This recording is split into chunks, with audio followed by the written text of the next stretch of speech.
begin the struggle. Here is this young boy who loves, like every Hindu child, he's been brought up on, weaned on the stories of Ramayana, Mahabharata. He relates to these characters. Again, you can see he's becoming discerning. He said, this marriage system seems tricky. So Ram and Sita out, Hanuman in. You can see he's struggling, even at this very young age. Now he's entering adulthood. And the real struggle begins now. You see, here is this Vivekananda, naturally compassionate. He looks around Calcutta and he sees so much poverty, so much degradation, so much suffering all around him. He has heard of religion, this idea of a super personality called God who has created the universe, and is supposed to be all compassionate, all knowing, all powerful, standard stuff in every religion.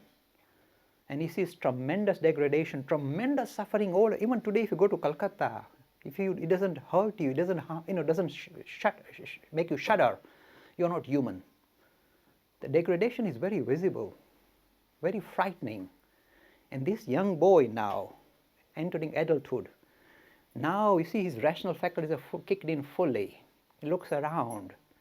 He says this whole idea is suspect. Religions are a suspect. This suffering that we see all around does not make sense. Either God is not all powerful, or he's not compassionate at all. Maybe he's an evil monster. We should fight this God, he said, rather than believe and worship him. Look at the creation. So much suffering. How can he possibly allow that? I'd rather not believe in God. Remember I told you his father was already an agnostic. So the boy has inherited this ability to challenge, to question his religion. It is necessary for every youth of any religion or no religion to follow the same process. Look, you have this faculty that you possess that allows you to make sense of the world that you live in. Why can't you use the same faculty to come to terms regarding the issues of religion and God and spiritual? What is all this about? I want to understand it properly. Make it sensible. So this boy now, from being a very devout little boy, worshipping Hanuman and Ram and all the Shiva, suddenly decides now to throw this all away, cast it aside, and challenge the idea of God. How can he get any verification about God? What's the first thing you would do? Think about it. Suppose you had the same problem. What would you do? You'd go to the religious, the so-called religious leaders in your community and ask them very bluntly. And this is what he did. He started to visit all the major religious leaders in Calcutta who would arrive in Calcutta, who would be passing by.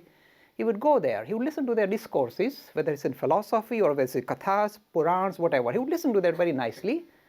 And then without hesitation, he would stand up and from his, pull out an arrow and fire an arrow at the speaker, the orator, a very rough arrow, presented very gently. He would say, "Sir, you talk about God. Have you seen God?" It's a very blunt question, very fiery question. This particular question shattered every orator he came across. He shattered them. Because they would say, "Well, we get a feeling." He said, "Oh, waste of time." He went to Devendranath Tagore. Rabindranath Tagore's father was supposed to be Maharshi Devendranath Tagore. So people said, "Oh yes, he's a spiritual personality." He went to him, flung open his door, went into his drawing room and said, "Sir, have you seen God?" You must say it's a rude fellow just walking into somebody's house and challenging him and asking questions like that. But do you know what was driving him? In his heart of hearts, he knew there is reality behind this idea of God. There is something true there, and yet he's not able to find any proof or any evidence about it. That's why he's getting rattled. And this is a serious rattle. We should all feel that. If it's for real, I want to come face to face with it.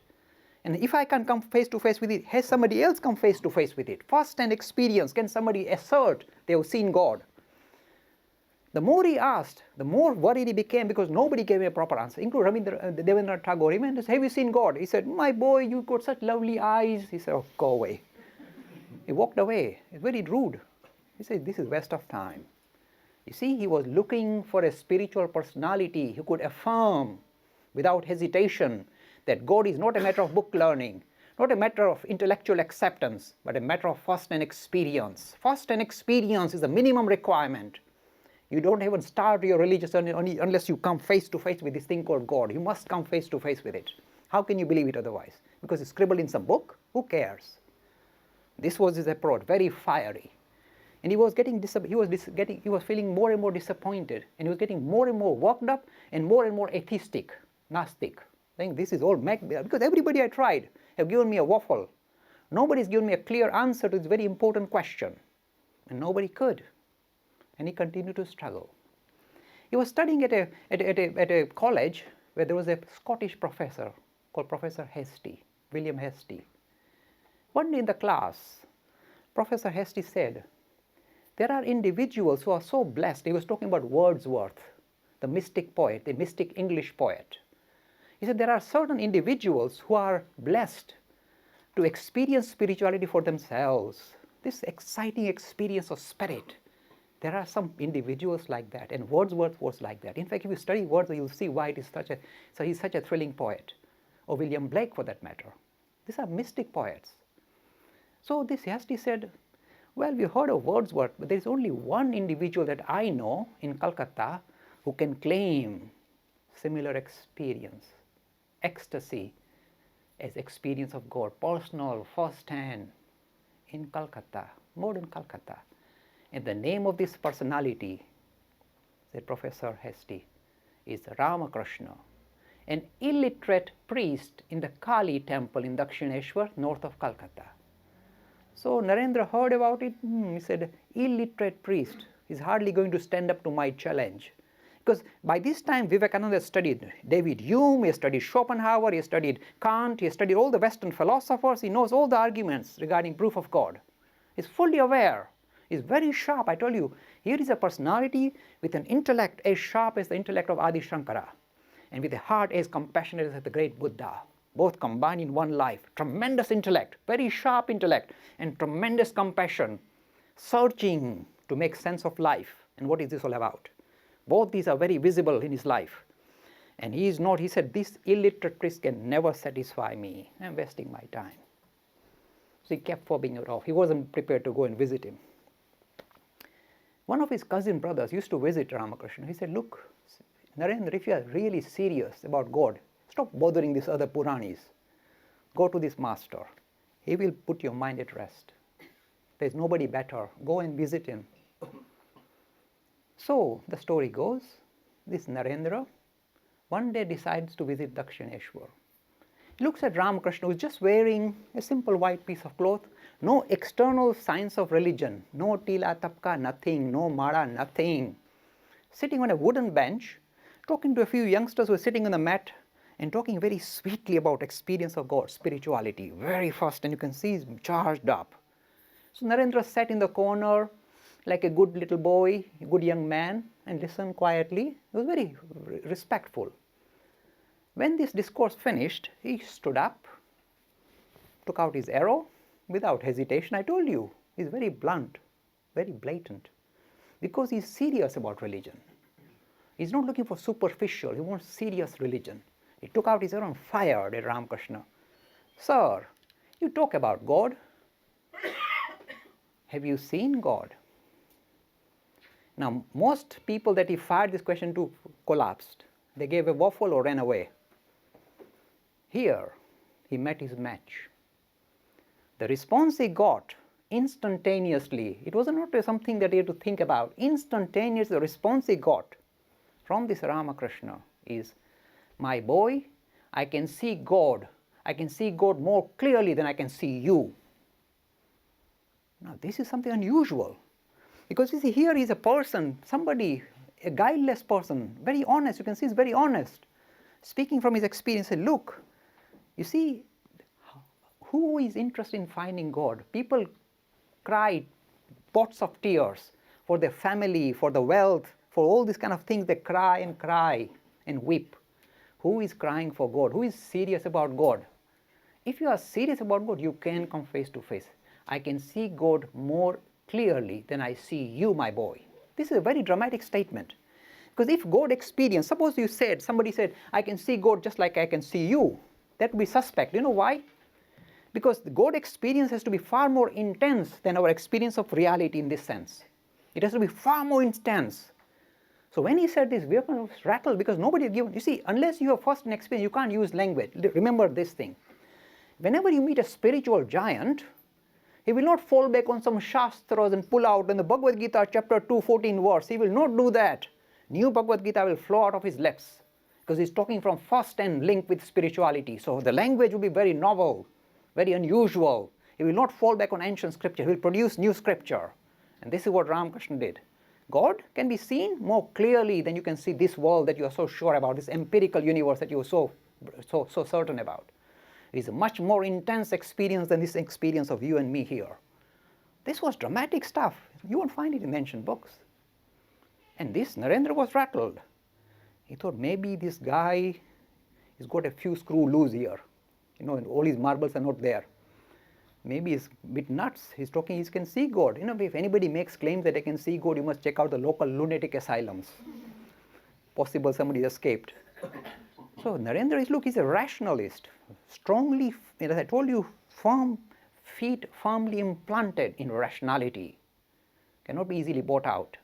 He said, this guy sounds very natural, very sensible, very gentle, very honest, and yet this thing is too heavy. I can't accept this. But let me check him out again. I'll come again. Now you see, this Ramakrishna was already expecting this young boy to turn up on his doorstep. There's a little story, a bit of magic. Let me put a little bit of magic in the story. This Ramakrishna later on said, one day in deepest of meditation, my mind went on a luminous path to an area, to a world where the relative meet up with the absolute and is separated by a luminous place. Just flow with me for the time being. You always keep your rationality switched on. Don't agree with me. If it doesn't make sense, Dilip, I'm flying off now. But let me fly off. So Ramakrishna said, I go into this state of meditation where I see the relative meeting the absolute. Look at the language, relative meeting the absolute, and there's a luminous boundary separating. And as my mind was traveling, I could see all the forms of gods and goddesses on my right and my left as my mind traveled to the sphere of the absolute. Just there on the border, I suddenly saw 7 ancient sages of India, made of light, bodies made of light, sitting in deep meditation. And my Ramakrishna said, my mind said, oh, what grand personalities. Here are these personalities who are not even prepared to embrace the absolute. They want to sit on the borderline so they can interact with humanity and help humanity. They don't want to disappear in the absolute. They want to continue to relate to human beings. What marvelous people. And he said, when I saw one of these personalities, one of these rishis, this ancient sage of India, I said, this man is going to come down to earth for the help, for the benefit of humanity. And when I saw Narendra for the first time, I knew this is that rishi that I saw in the deepest of meditation, who has come for the benefit of humanity. Now, when Ramakrishna and Narendra met like this at the beginning, at the first stages, one day Ramakrishna dragged him away and took him in a very secluded spot and said, look, here is this Ramakrishna establishing God realization, well known for it. Here is this 18-year-old boy challenging religion. He took him out, and Ramakrishna folded his hands and bowed down to him and said, you are that great sage who has come down for the benefit of humanity. And Narendra was saying, my name is Narendra Vishwanath Dutt. He's calling me a rishi. He's certainly lost his marbles. This man has gone mad now. He said, wait here. I have to feed you. Then he went in. He's a Bengali. Brought a lot of rasgullas. Whole pot full of them. He said, open your mouth. Now, if you ask an 18-year-old boy here to open his mouth and you feed rasgullas, he is not going to like it. He said, just give it to me. I'll eat it by myself. No, open your mouth. He started stuffing those. You see, because here Ramakrishna has met his match. This boy was going to be the carrier of his message to the rest of the world, and he recognized him. The guru bowing down to the disciple. Very unusual meeting. The story doesn't stop there. Now, Ramakrishna told Vivekananda, come again, one day come again, I want to talk to you. Narendra, come. So second time Narendra visited Ramakrishna because he was hooked now. This man is talking something very dramatically unusual, and his language is unusual because not in any scripture and seems to make sense. God experience must be far more intense than our human experience of each other. And he's saying so. He went again. Second time he went. You see, Ramakrishna wanted to give him his inheritance because this boy was saying, have you seen God? Ramakrishna said, not only can I see God, I can show him to you. He wanted to give it away. Give the inheritance of God experience to this young boy immediately without any hesitation. Look, if you find a disciple or a young aspirant who is keen to experience God and you have that ability to give it to him, would you wait? Would you say, no, he has to pass certain examinations and that? You give it away because you are in love with that individual. So Ramakrishna wanted to give it away. So next time Narendra went, he said, these are his words. He said, Ramakrishna made me sit down. Then he came, mumbling something, mutter, mutter, mutter, and he touched me. The moment he touched me, Narendra said, suddenly I'm a very rational person, very strong willpowered. Suddenly, even with open eyes, I could see the whole universe suddenly disappearing into nothingness. The walls, the temple, the floor, me, my body, everything was beginning to disappear into nothingness. And I screamed, I said, stop it, don't you think I've got a mother and father at home? What are you doing to me? And Ramakrishna smiled and touched him a second time. And the walls came back. Everything came back to normal. Now Vivekananda said, he's using hypnotism. He's doing some weird thing on me. I'm a strong-willed person, I won't let him. But Ramakrishna said, look, this boy is already established in God experience. I wanted to give it to him consciously. I touched him and give him his inheritance. But because it was such a dramatic experience, he was rattled. And he said, stop it. He needed time to absorb this experience. So I said, okay, your time will come. Now, from now on, this Narendra is hooked with Ramakrishna. Here is a proponent of spirituality in modern age who has come with a modern message of spirituality, a very comprehensive message. Not a narrow message just suited to the needs of the Hindus, the brown-skinned people of the Indian subcontinent. A message that is universally valid, universally thrilling and dynamic, and presenting spirituality in the modern mold, in the mold that the world requires. Here is this great personality. And he needed a carrier, somebody to take this message. So he produced this Vivekananda. In the next 6 years, he trained him, he lifted him up until Vivekananda could claim, God is a matter of experience for me. Find me other Hindus who can make that claim. Find me. They are very few and far between.